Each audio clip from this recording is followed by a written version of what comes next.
వందే మాతరం. సనాతన వజ్రాకి స్వాగతం.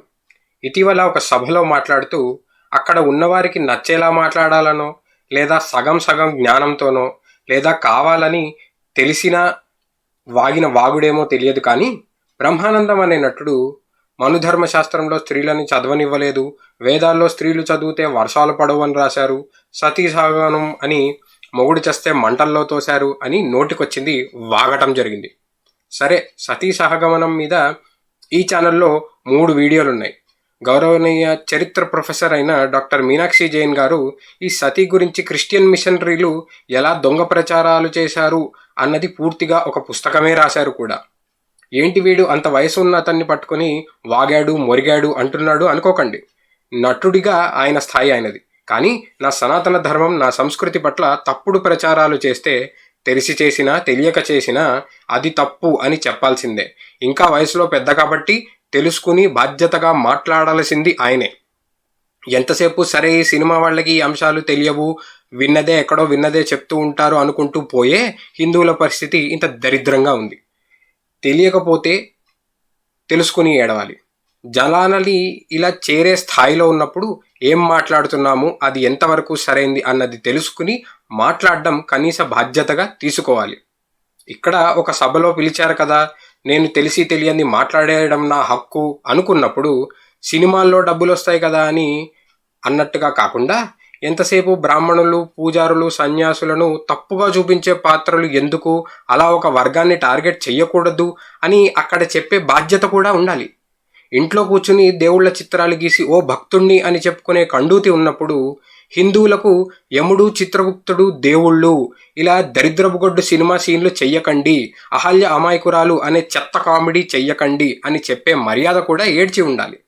ఈ సినిమా వాళ్లతో పాటు హిందువులు కూడా యముడు, చిత్రగుప్తుడు మన దేవుళ్ళు అన్నది మర్చిపోయి ఇలాంటి చీప్ సీన్లకి సిగ్గు లేకుండా నవ్వుతున్నంత కాలం వీళ్ళు ఇలాగే మాట్లాడుతూ ఉంటారు. సరే, ఈ నటుడు ఏం మాట్లాడాడో చూసి తర్వాత అసలు నిజమేంటో చూద్దాం. మనుధర్మ చరిత్రలో ఆయన మను ఏం చెప్పాడంటే, స్త్రీలకు చదువు ఉండకూడదు, స్త్రీలు అసలు బయటకు వచ్చి కనపడకూడదు. ఆల్మోస్ట్ ఇప్పటికే అవే కొంచెం ఫాలో అవుతున్నారు. స్త్రీలు చదువుకోకూడదు, స్త్రీలు బయటకు వచ్చి మాట్లాడకూడదు. అందుకని ఇప్పటికీ మనకి కొన్ని బాగా మారుమూల పల్లెటూళ్ళకి వెళ్ళినప్పుడు ఎవరైనా ఇంట్లోకి వచ్చి మాట్లాడితే గబుగ్గురు గుమ్మ పక్కకి వెళ్ళి వాళ్ళు ఏరండి ఇంట్లో అని చెప్తారు. అది సంప్రదాయం. అదే కాకుండా ఇంకా ఇంకా ఇంకా స్త్రీ చదువుకుంటే వేదాల్లో చెప్పబడింది ఏంటంటే వర్షాలు పడవు, కరువు కాటకాలు వస్తాయి. ఆ భయం కూడా పెట్టారు. ఎంతవరకు స్త్రీ జాతిని అణగదొక్కాలో అంతవరకు అణగదొక్కుతూ వాళ్ళు పైకి రాకుండా ఉండాలని కోరుతూ వాళ్ళకు ఒక వ్యక్తిగతమైనటువంటి అభిప్రాయం ఉండకూడదు.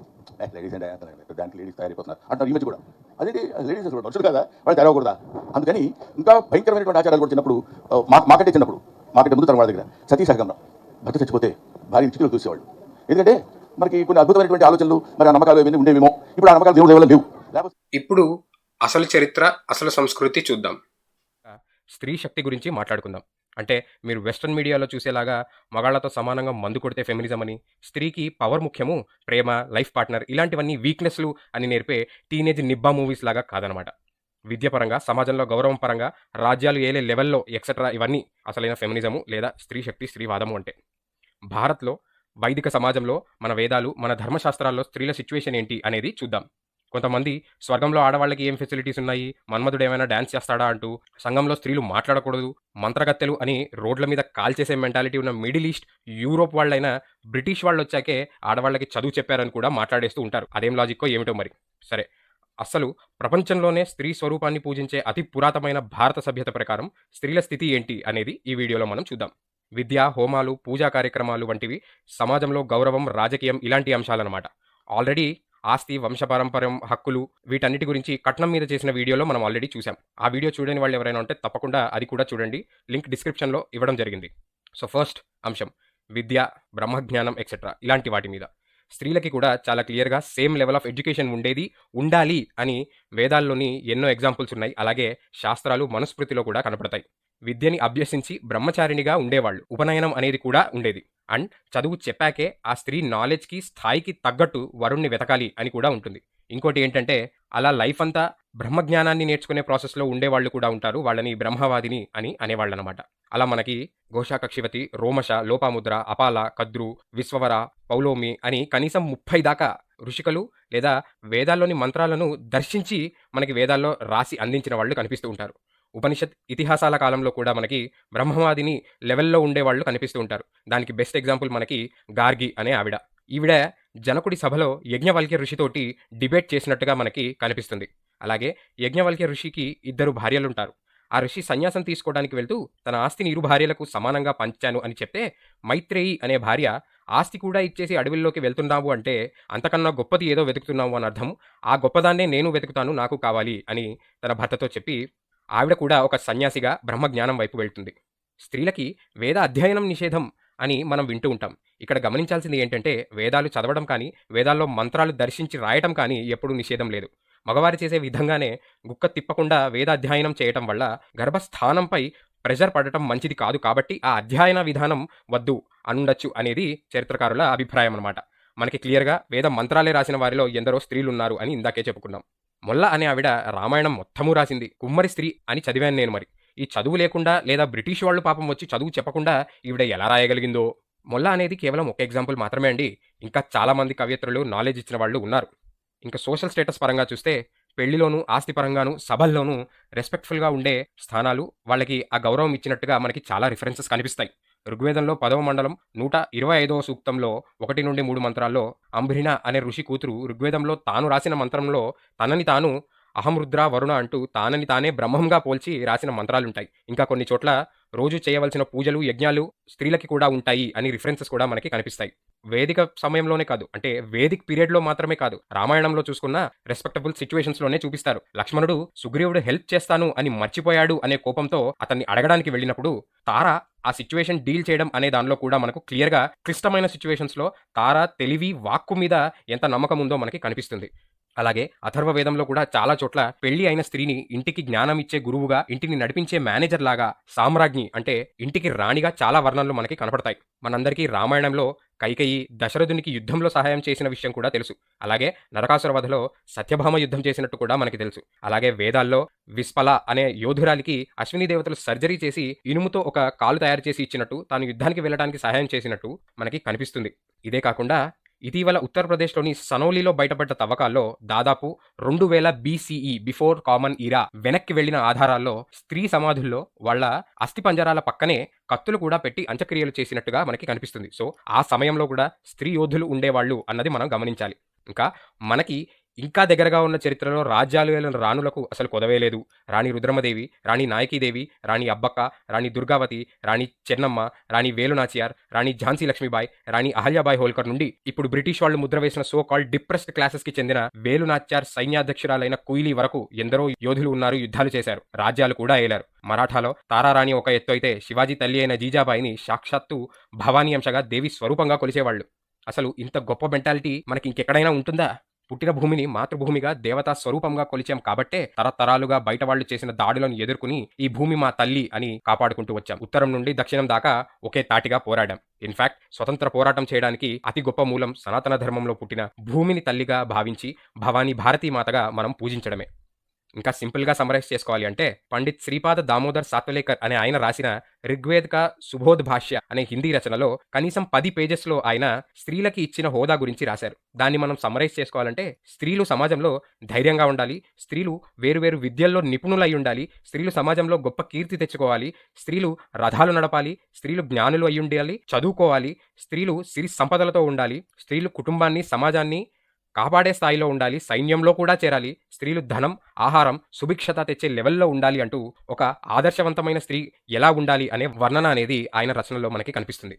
ఇంకాస్త ముందుకు వస్తే చాణక్యుడు వర్ణనలో కూడా సమాజంలో గౌరవమైన స్థానమే ఉంటుంది. చంద్రగుప్తుడి అంగరక్షకురాళ్లుగా ఒక స్త్రీల టీం ఉండేది అని మనకి కనిపిస్తుంది. అంత పెద్ద మహారాజు ప్రాణాలు కాపాడే బాధ్యత ఇచ్చారంటే వాళ్లలో యుద్ధ నైపుణ్యం ఎంతగా ఉండేది అనేది మనం ఆలోచించాలి. అదే మౌర్య పాలనలో గణికలు ఉండేవాళ్ళు, వాళ్ళకి 64 కళలు వచ్చేవి అండ్ చాలా పొలిటికల్ అంశాల్లో వాళ్ళ ఇన్వాల్వ్మెంట్ కూడా ఉన్నట్టు మనకి చరిత్రకారులు చెప్తూ ఉంటారు. అలాగే సమాజంలో గౌరవం, నాలెడ్జ్ అనే అంశం మనం చూస్తే ఆదిశంకరులు మందనమిశ్రునితో వాదించినప్పుడు ఆ డిబేట్కి జడ్జిగా ఉన్నది ఆ మందనమిశ్రుని భార్య అయిన ఉభయభారతి. ఆ లెవెల్ పండితులు డిబేట్కి జడ్జిలాగా ఉండాలి అంటే ఆవిడకి ఎంత జ్ఞానము, గౌరవము ఉండుండాలి అన్నది కూడా ఆలోచించండి. ఇలా సొసైటీలో చాలా ఆస్పెక్ట్స్లో భారత సభ్యతలో స్త్రీలకి పెద్దపీట వేయడం అనేది జరిగింది, గౌరవించడం అనేది కూడా జరిగింది. తరువాత కాలంలో మిడిల్ ఈస్ట్, యూరోప్ నుండి ఆక్రమణదారులు వచ్చి మన సభ్యతను నాశనం చేస్తూ సమాజాన్ని వంచగా మెల్లగా స్త్రీ స్వేచ్ఛకి అడ్డుకట్లు వచ్చాయి. స్త్రీని ఇంటి లక్ష్మిగా చూశారు కాబట్టే ఇలాంటి క్రూరులు వంచన నుండి కాపాడటానికి సచ్చినట్టు వాళ్ళ స్వేచ్ఛకి అడ్డు చెప్పాల్సి వచ్చింది.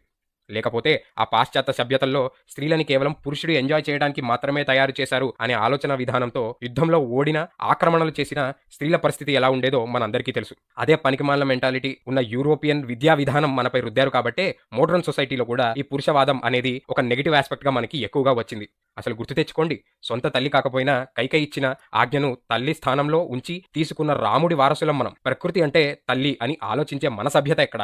పురుషుడు అధికారం చెలాయించడానికి మాత్రమే ప్రకృతిని, స్త్రీలని దేవుడు తయారు చేశాడు అని నమ్మే ఆ పాశ్చాత్య సభ్యత ఎక్కడ?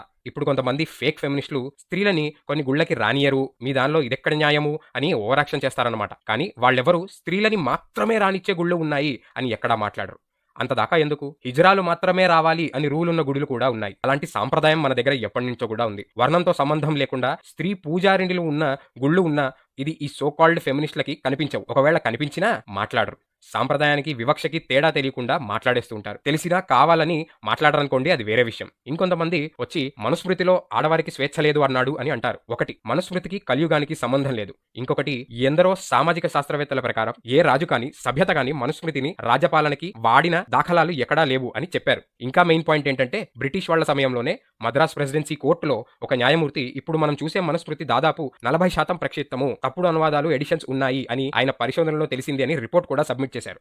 సో మనుస్మృతికి ఆ ఇంపార్టెన్సే లేదు. ఒకవేళ ఉన్నా ఈ బ్రిటిష్ వాళ్ళు ప్రచారం చేసిన వ్యాఖ్యలు అవన్నీ కావాలనే ప్రక్షిప్తాలు అన్నది కూడా ఆలోచించాలి. సరే, అవన్నీ పక్కన పెట్టినా స్త్రీకి స్వాతంత్రం లేదు అన్నది ఏ కాంటెక్స్ట్ లో ఉందో కూడా చూడాలి. ఇది స్త్రీ ఫ్యామిలీ మీద మాత్రమే బ్రతకాలి, డిపెండ్ అయ్యే ఉండాలి అని చెప్పడానికి కాదు. ఇంట్లో వాళ్ళు స్త్రీని ఎలా కాపాడుకోవాలి అని చెప్పే కాంటెక్స్ట్. అదే స్మృతిలో మరి ఎత్ర నార్యంతు పూజ్యంతే రమయంతే తత్ర దేవత అంటూ ఎక్కడైతే స్త్రీలను పూజిస్తారో అక్కడ దేవతలు ఆనందిస్తారు, అలా లేని చోట ఎన్ని కర్మలు చేసినా వేస్టే అని కూడా ఉంది. స్త్రీలు బాధపడుతున్న ఫ్యామిలీస్ బాగుపడవు అని కూడా ఉంది. స్త్రీధనం గురించి ఆల్రెడీ కట్నం మీద చేసిన వీడియోలో ఉంటుంది. ఇలా ఇల్లు నడపడంలో వాళ్ళకి ఫుల్ అథారిటీ ఇవ్వాలి అని కూడా ఉంటుంది. ఇందాక తండ్రి, అన్న, భర్త, కొడుకు కాపాడాలి, స్వేచ్ఛ లేదు అని ఉంటుంది అన్నాం కదా. దాంతో పాటే వాళ్ళని వాళ్ళు కాపాడుకోగలిగితేనే అసలైన భద్రత వాళ్ళకి ఉంటుంది అని కూడా ఉంటుంది. ఇంట్లో పెళ్లి కాకుండా జీవితాంతం ఉన్నా పర్లేదు, కానీ చెత్త లక్షణాలున్న వాడికి మాత్రం ఇచ్చి పెళ్లి చేయకూడదు అని ఉంటుంది. అదే సేమ్ స్వేచ్ఛ అనే అంశం ఒకసారి చూస్తే, పెళ్లి వయసుకు వచ్చిన అమ్మాయి 3 ఏళ్ల వరకు ఫ్యామిలీ పెళ్లి చేసేదాకా చూడొచ్చు, తర్వాత తానే స్వయంగా తగిన వరుణ్ణి వెతుక్కోవచ్చు అని కూడా ఉంటుంది. మరి ఆల్మోస్ట్ ఇదేగా ఈ యూరోపియన్ ఫెమినిస్టులు మాట్లాడే స్వేచ్ఛ. సో నెగిటివ్ ట్రాన్స్లేషన్స్ మాత్రమే తీసుకుంటాము, అది తీసుకుని సనాతన ధర్మాన్ని ఏదో ఒకటి అంటాము అంటే అది పూర్తిగా మూర్ఖత్వమే అవుతుంది. సో మిత్రులారా, భారత సభ్యతలో, సనాతన ధర్మంలో స్త్రీల పట్ల ఉన్న గౌరవం, వాళ్లకున్న అధికారాలు మనం చూసాం. ఈ వీడియోని అందరితో షేర్ చేసి, లైక్ చేసి సనాతన వజ్ర ఛానల్ రీచ్ పెరిగేలాగా సహాయం చేయండి. వక్రీకరణలు పోగొట్టడంలో మీ వంతు సపోర్ట్ గా ఛానల్ను సబ్స్క్రైబ్ చేసి కుదిరినంత మందిని లైక్ అండ్ సబ్స్క్రైబ్ చేసుకోమని ప్రోత్సహించండి. ఆ దుర్గమ్మ మిమ్మల్ని, మీ కుటుంబాన్ని భారతీయులం అని నమ్మే వాళ్ళందరినీ కాపాడాలని కోరుకుంటూ మళ్ళీ కలుద్దాం. జై భవానీ, జై భారత్.